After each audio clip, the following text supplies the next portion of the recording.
Hey everyone, welcome back to the channel. Today we've got a video, Too Many Men, Not Enough Women, Dating in America Doomed. This is by the channel Past Life Passport.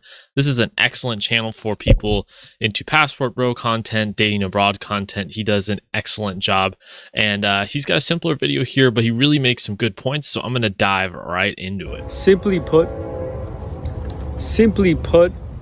the dating in America is difficult and rigged because of the low number of attractive females that are around here in most of the American suburbs. So he starts right in with some straight facts. And I can back this up because I have a video I did. It was called, "What's Your Odds of Finding a Traditional Attractive Woman in the United States?" And the numbers came to, if I was off by even a factor of 2, the numbers came in at like 3 or 4% of all available women that you can date in the United States itself. And if you're in a small town, it's going to be even more difficult for you. So the problem is not, are there good women in the US? Of course there are. Are there attractive women in the US? Of course there are. The problem is supply for most guys. The problem is, can they get the woman that they feel like matches their quality or gives them a fulfilling life? And for a lot of men, that's no. So how do they achieve that? Well, I think dating abroad is the way to go. And he's going to kind of explain how that works. In America, a lot of places you'll go, you'll see mostly men in greater numbers than you'll see women. That's a fact. I remember the other day I went to a gyro shop, right? I just wanted to get a sandwich. Just stopped in there, ordered, and it was pretty crowded. So after I made an order, I just stopped and looked around just to see the crowd, and I noticed it's all just men in this gyro shop. And I counted, and there were 12 men, and I saw 1 woman. So there were 12 men and 1 woman in that gyro shop.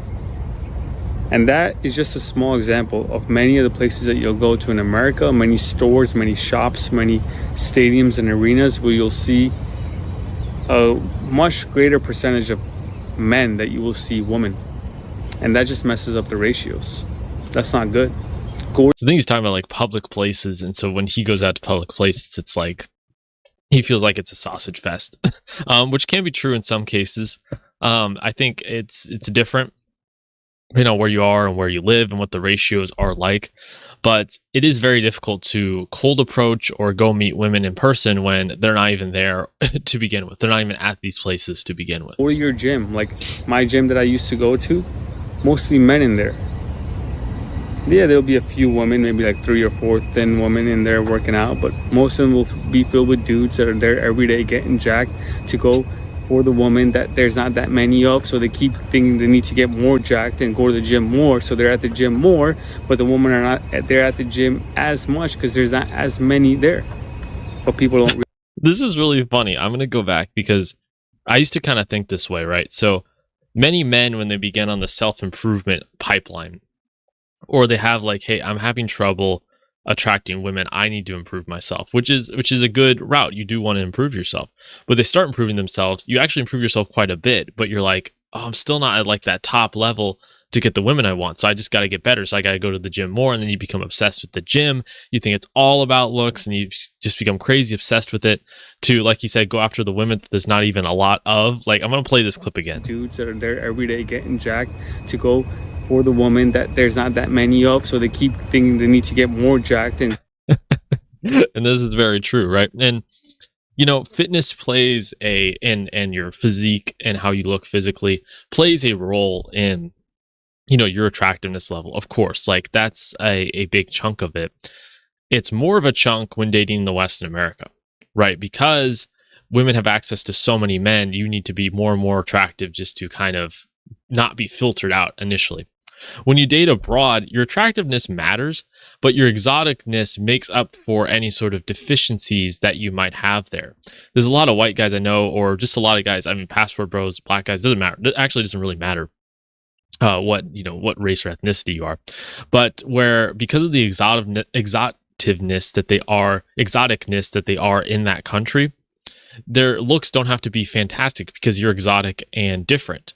If you do happen to also be in shape, you have a good facial structure, you're able to dress well, that's just like a force multiplier. That takes you from being desirable to super desirable when you're just like kind of average, above average guy in the United States. So keep that in mind and keep that like your earnings, your money, your masculinity, your ability to carry yourself. I think those things all matter more when you date abroad, and like the other components of yourself, and not just your physical appearance and like how physically fit you looked and jacked you look. Like that stuff matters a lot here in the West in America because women have so much to choose from. But when you're dating abroad, you can let the other aspects of who you are speak for themselves and allow you to get a desirable partner. Go to the gym more, so they're at the gym more, but the women are not there at the gym as much because there's not as many there. But people don't realize that in America, in most of the suburbs and cities, the men outside are in larger percentage numbers than there are women. And in other countries, you do not have that. In other countries, it's actually the exact opposite. In other countries, you'll see women in larger numbers as you're out and about in the grocery store and anywhere else in the airports. They dominate in numbers. So of course it's going to be better there because there you have many more options. Even if you're not the best at talking with women, you can just keep trying because there's always new women. In America, even in a lot of shops where you would expect to see women, you don't really see a lot of. This is true. And I think another thing that he's kind of like implicitly touching on is average age of person in the U.S. Average person in the age of the U.S. is almost 39 years old, right? That's pretty old. Average age of person in let's put in Colombia, for example. What is that? 32. So 6 years. So just the general population is younger in a place like Colombia. Let's look up Brazil, for example. 33. Let's put another place. Philippines. What average age of people in the Philippines? 26. So literally, it is a numbers issue in the West because literally, on average, there's just not as many young people for you here to engage with. What's England? 40 years old. I mean, that's ridiculous. Let's put it Australia. 38 and Canada. I just thought this would be an interesting exercise here. I think it's super old. 42. So Canada is totally cooked. Average of people in this is a popular country, Thailand. Let's see.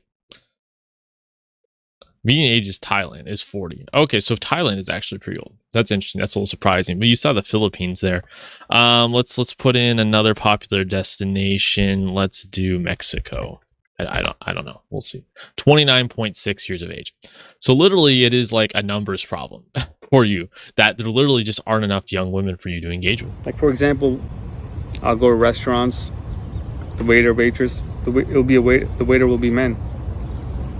I remember going to an ice cream place where they make these like ice with a girl where they make these like ice creams and cupcakes, whatever like that. And that were even in the working fields and all the extracurricular fields, men will dominate in larger numbers in America than will women. I don't know why that is. I don't know why that is, but that population is just skewed towards men. Maybe one of the reasons is because in America there's a lot of opportunities, so you'll see a lot of men coming out here trying to make most of the opportunities, as they'll be like the leader. They'll lead. They'll be the first one to do something. So maybe that's why. But that's a huge problem. There's just not enough numbers, man. It doesn't matter how charismatic or charming or young you are. If you live in a town where you see one beautiful woman every 2 weeks, you're not going to be with a beautiful woman that you really... Yeah, and he's 100% correct about this. It is a game of, in the end, it is a game of numbers for you. So if you can put yourself, that's why I always preach location is your problem. If you can change your location to put the numbers in your favor economically, in terms of the number of young women, traditional women, Christian women you're interacting with, that's going to improve your odds significantly better for you to achieve the life outcome you want. If you're not in a place where there just isn't a lot of women like that, you're not going to get a good result. But if you go somewhere else where it is and it's plentiful, your chances go much, much, much higher. Really like there, because there's just not enough. There's just nothing to go around. Think about it. But what most men think is that, no, I just need to kind of try harder, be outside more, and they just keep talking to the same one girl again until I get her. Right, because the options are so limited. And this is the boomer pull yourself up by your bootstraps approach, which I do talk about self improvement on a channel. That's important. You do want to improve yourself because that's going to help in a lot of ways and build a lot of self discipline, self confidence, esteem.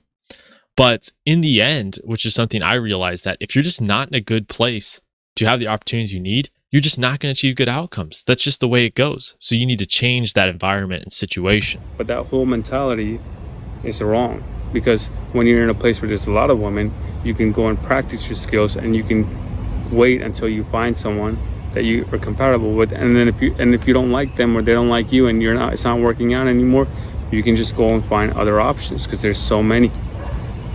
So what are the effects of this?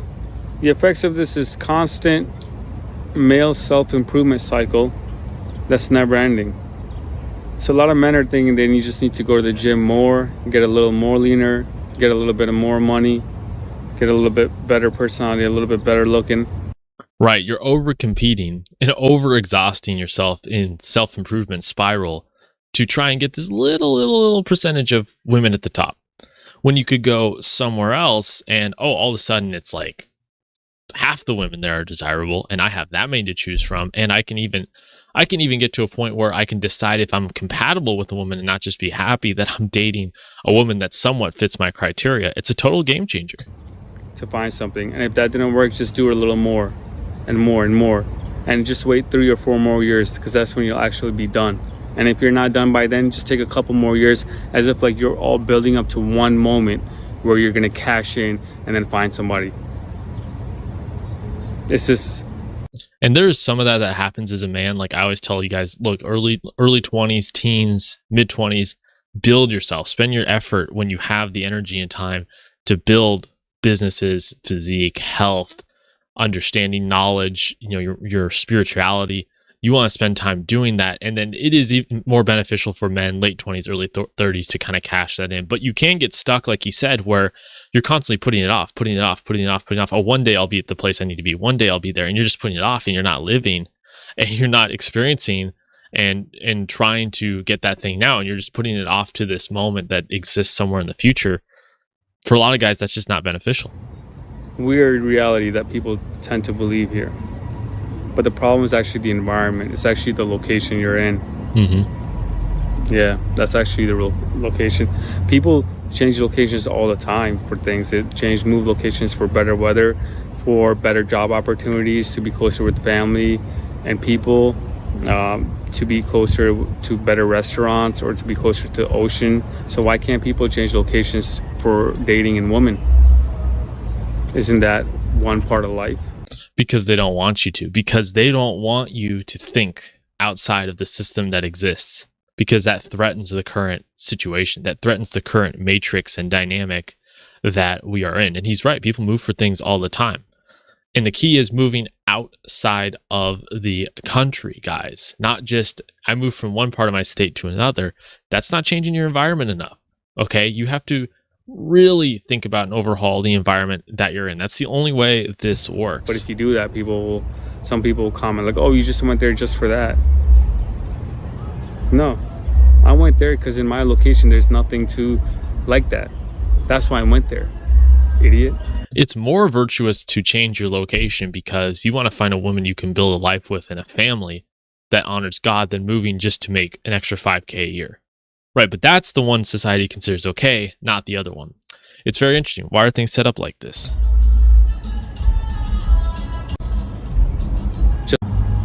So you want me to be stuck here? Mm-hmm. And just be in a constant loop and be miserable? Hell no. I don't have to listen to you. You're not living in my life. So don't let people tell you or shame you for moving around and finding places where there's a lot greater population of women. They're just doing that because truthfully they want to do it, but you're the one that's actually doing it, or they just don't understand what I'm... Yeah, those are true. Like, people will be jealous, or they will not like the life outcomes they've achieved, and they're going to project that onto you when you make a change like that and go, oh, you're just doing it because of that. And it's like, secretly it's hitting an insecurity deep down. I talked about in this video earlier last week. So you have to ignore those comments, and you just have to do what's best for your life and your outcomes. In this video. And the point of this video is to make you guys understand that if you're not having success in meeting the opposite gender of woman in your town, it's just because your town sucks. And this is 100% true. Let's see if there's any comments there. I've been saying this for the last 3 years, and there's more decent available men than there are women in America. Yeah, exactly. You're right. Totally agree. And as I've always said this, it's actually interesting that Passport Pro type dudes don't talk about this more. They always dive deep into quality, but they never really talk about the sheer quantity, right? So when you go to a different country, like I've been to Colombia, Korea, the sheer quantity of women who are attractive and fit your requirements for what you want and what you need in a spouse to build a family is just much greater. And it's just simply mathematics at that point. It's not about anything else and you're a bad person, blah, blah, blah, blah. No, it's about improving your chances and odds at a better outcome. People go to cities because there's more jobs there. So why wouldn't you go to a place where there's more women that fits your needs and desires? So that just makes sense to me. Anyways, hit the like button down below, subscribe to the channel. Let me know your thoughts on this. Do you experience this in the American dating scene as well? I'd like to hear your thoughts in a comment down below. Thank you so much for watching. Anyways, I'll see you guys next time.